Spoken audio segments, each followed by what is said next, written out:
साहेब आहेत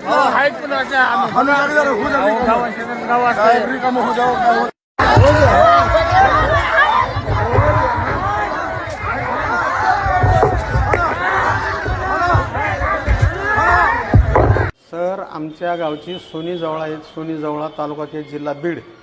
मी सोनी जवळचा रहिवासी आहे. तर सोनी जवळमध्ये प्रत्येक वर्षीप्रमाणे याही वर्षी म्हसोबाची यात्रा होती. तर म्हसोबाच्या यात्रेला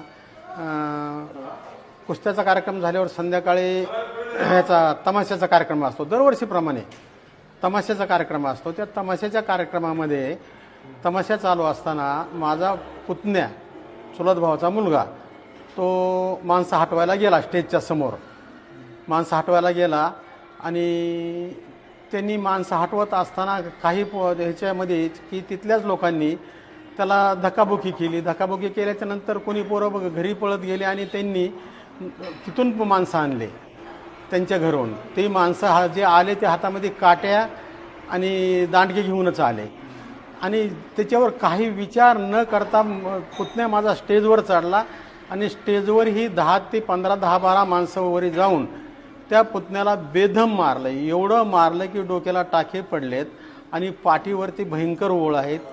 तो खाली कोसळला. खाली कोसळल्याच्या नंतर त्याला आंबेजोगाईच्या दवाखान्यात, म्हणजे काही लोकांनी तिथल्या उचलून आंबेजोगाईच्या दवाखान्यात नेलं. तिथं त्याची अशी परिस्थिती आहे की बेसूद आहे. तो अजूनही बोलण्याच्या परिस्थितीमध्ये, मनस्थितीत नाही.